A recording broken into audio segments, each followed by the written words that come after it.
अस्सलामुअलैकुम।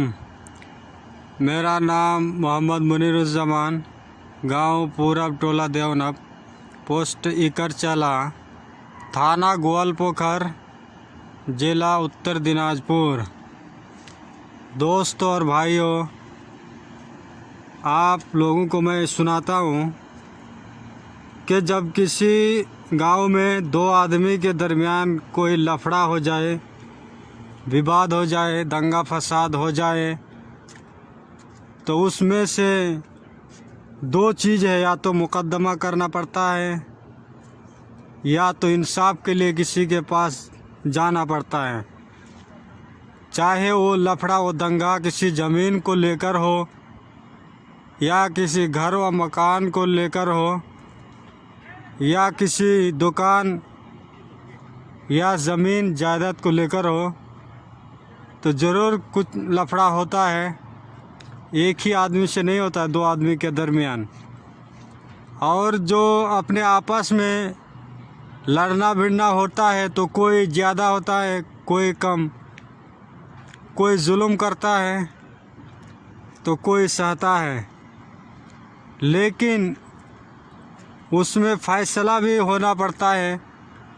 तो फैसला के लिए जो लीडर होता है, देवनिया सरदार, मुखिया, मेंबर या प्रधान या सरपंच होता है, उसके पास जाना पड़ता है। इस तरह मैं मुनीरुज़्ज़मान, मेरा वाले साहब का नाम मुज़म्मिल हक, जो पूरब देवना में पहले ज़मीन ख़रीदारी करके उधर रहने लगा, और रहते रहते मेरा चाचा लोग भी आने लगा। तो वहाँ जो ज़मीन का लफड़ा शुरू किया मेरा चचेरा भाई, लेकिन मेरा वाले साहब जो ज़मीन ख़रीदा उसमें हम लोग आज तकरीबन 30 साल से वहाँ खेती बाड़ी करते हैं, सब्जी उगाते हैं, यानी उसको आबाद करते हैं हम लोग। तो उसी ज़मीन को लेकर मेरा चचेरा भाई लोग लफड़ा खड़ा कर दिया। दोस्तों, यूँ देखा जाता है कि सरकारी डिपार्टमेंट पे, ऑफिस पे एक ज़मीन में कई आदमी का नाम रहता है, लेकिन वो फॉल्स, वो काटना पड़ता है। तो इसलिए वो फॉल्स नाम रिकॉर्ड होने की वजह से उसको काटने के लिए बोला गया मेरा चाचा को। मेरा चाचा भी राज़ी हो गया, वो इनकार नहीं किया। तो हम लोग ये नहीं सोचा कि बाद में लफड़ा खड़ा करेगा। मेरा वालिद साहब बहुत मानता था और उसको दिल से प्यार करता था, उसके कहने पर चलता था, इसलिए उस पर भरोसा करके कुछ नहीं किया। जब बाद में मेरा वालिद साहब गुज़र गए, तब मेरा चचेरा भाई लोग, जैसे बड़ा लड़का कमरुल नाम है, उसके बाद अब्दुल, उसके बाद अबैदुल, उसके बाद वाहिदुल, ये लोग बहुत जुल्म करने लगा ज़मीन लेकर। तो इस तरह उन लोगों के नाम से जब गलती से रिकॉर्ड है, इसलिए वो लोग वापस नहीं किया, उसको गलती को नहीं सुलझाया। तो वहाँ ज़मीन के अंदर वो लोग घर बनाने के लिए इंतज़ाम सोचा। तो हम लोग उसको रोके कि जो बात तय है वो तो होना है, घर बनाना क्या मसला हल हो सकता है इससे। तब जब हम लोग रोके तो वो लोग नहीं रुका, तो हम लोग मुकदमा कर दिए, कोर्ट में केस कर दिए। तो मुकदमा को कुछ दिन चलने के बाद कुछ लीडर लोग, नेता लोग उसको रोका और बोला कि हम लोग फैसला करके देंगे। तो वो लोग फैसला के लिए तैयार हुआ, राज़ी हुआ। जब फैसला का दिन मुकर्रर हुआ और बैठा, तो जो फैसला किया वही लोग, हम लोग मान गए, लेकिन वो लोग नहीं माना। वही लोग बुलाया, लेकिन वो लोग उसी लोगों को बेइज्जती और इनकार कर दिया, वापस कर दिया। फिर दोबारा बैठा, उन्हीं लोगों को लेकर, जैसे पांजीपाड़ा से फिरोज खान और पश्चिम देवना टोला से नौशाद, तेलिया पोखर से मासूम और अपने गांव के सरदार और देवनिया लोग बैठा और पांतापाड़ा और गांव से कुछ लोग बैठा। इस तरह दोबारा बैठ के जो फैसला किया उसमें से पांजीपाड़ा में बैठा फिरोज खान के घर में, तो वहाँ जो फैसला किया वो लोग फैसला सुनाया। तो ज़मीन के अंदर 45 डिसमिल ज़मीन मीरवाला साहब के नाम, उसमें से उन लोगों को 13 डिसमिल दे दिया। इंसाफ करके फैसला करके यही तय किया कि 13 डिसमिल उन लोगों को दिया गया और वो लोग उसमें से 24 डिसमिल हम लोगों को देगा। ये फैसला मुकम्मल तय हो गया। वहाँ से वापस आ गए। आने के बाद 1-2 दिन बाद जब बोला गया उन लोगों को कि जो फैसला किया वो लोग, तुम लोग फैसला को अंजाम दो, जो फैसला किया रजिस्ट्री करने का तो रजिस्ट्री दो। लेकिन वो लोग आजकल करते करते रजिस्ट्री नहीं दे रहा।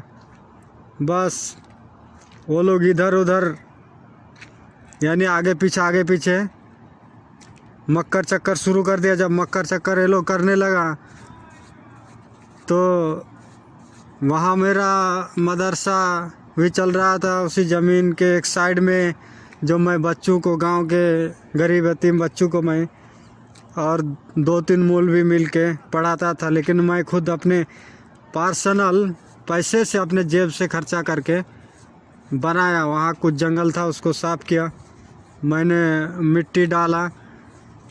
तो मैं सोचा गरीब बच्चा सब पढ़ेगा, उसको कुछ सिखाएंगे, तालीम हासिल करेगा। जो दूर तक नहीं जा सकता, पैसे खर्चा नहीं कर सकता ज़्यादा, इसलिए मैंने वहाँ इंतज़ाम सोचा। गांव के लोग भी तैयार हुए। मैं वहाँ मिट्टी डाला, तकरीबन 20,000-25,000 का मिट्टी डाल के मदरसा में टीन का जो टाटी होता है साइड में डाला, ऊपर भी टीन डाल के ऐसे मदरसा चालू किया। करीब 10-15 साल पहले 2005 को चालू किया। पढ़ाते अभी वो लोग रजिस्ट्री फैसला होने के बाद जब नहीं दे रहा, बोल रहा है कि ये मदरसा हटाओ, ये मदरसा यहाँ से हटाओ। लेकिन हटाएंगे कहाँ, जब रजिस्ट्री दे देगा तब ना। तब ये लोग मक्कर चक्कर शुरू किया, तुम लोग पहले हटाओ उसके बाद रजिस्ट्री देंगे। तो हम लोग सोच बीच के तब उन लोगों के हिसाब से तोड़ दिए, हटा लिए। हटाने के बाद भी जब उन लोगों से रजिस्ट्री मांग रहा हूँ तो फिर वो लोग नहीं दे रहा है, फिर छल कपट कर रहा है। तो इसमें हम लोग फिर जो फैसला किया था जिन लोगों ने, यानी फिरोज खान, नौशाद और मासूम ये लोग, तो उन लोगों के पास गया। उन लोगों के पास हम लोग जाने के बाद बोला कि ऐसा बात है, रजिस्ट्री नहीं दे रहा है।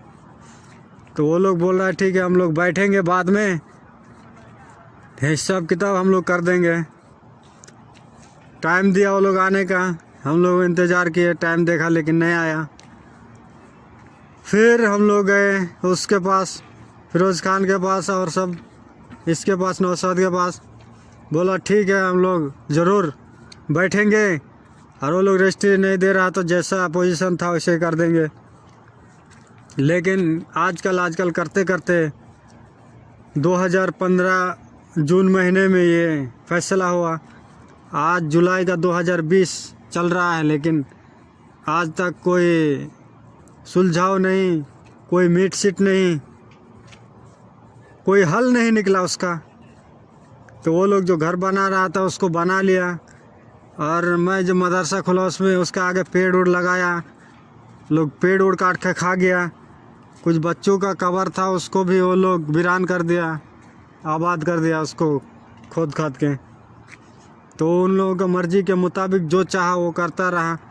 तो मैं अपने तरफ जो अमीन ला के नाप के उन लोगों को जो 13 डेसिबल दे दिया उसमें उसको छोड़ के अपने तरफ अपने साइड में है वहाँ मैं अपना चाली उठा के मैं एक टीन का जो चाली उसको मैंने खड़ा किया। कुछ बच्चों को फिर पढ़ाई शुरू करने के लिए पढ़ाई बंद था, इसलिए मैंने वहाँ फिर मैंने उठाया चाली। जब चाली उठाया तो वो लोग आके उसको यानी तोड़ दिया, कुड़ाली उड़ाली ला के उसको भांग दिया। तो पुलिस को बोला, पुलिस आया, देखा, इंक्वायरी किया, चला गया, कुछ नहीं।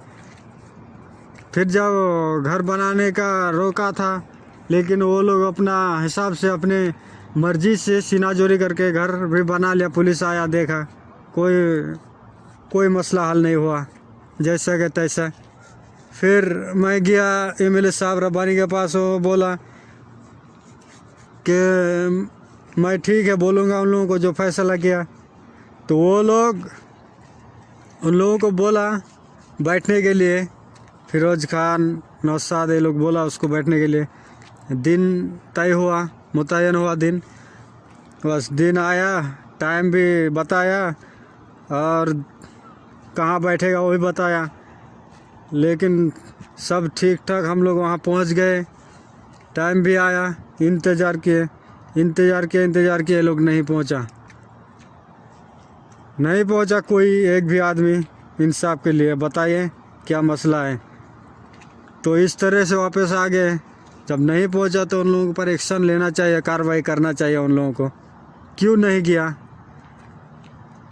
फिर अपने हिसाब से वो लोग जैसा मर्जी वैसे ही किया। लेकिन जो जिम्मेदारी लिया ये लोग किस वजह से लिया और जो फैसला किया क्यों किया फैसला ऐसा? जब मिटा नहीं सकता तो जिम्मेदारी लेने की क्या ज़रूरत है? आप बताइए कैसे क्या करना है, नहीं करना है, और इसका कैसे मसला हल हो सकता है। मैं इसके बारे में एसडीओ, बीडीओ और डीएम साहब सबके पास में लेटर भेजा, लेकिन अभी तक कोई रिप्लाई नहीं। अब बताइए कुछ मसला हल हो सकता है तो इसके। अब इसी वजह से 5 साल से इंतज़ार कर के उन लोगों का जैसा मर्जी वैसा करता रहा, लेकिन रोक टोकने वाला कोई नहीं। बस फैसला के इंतज़ार में जो फैसला किया वो लोग दोबारा इस पर एक्शन क्यों नहीं ले रहा है, बस यही इंतज़ार कर रहा हूँ।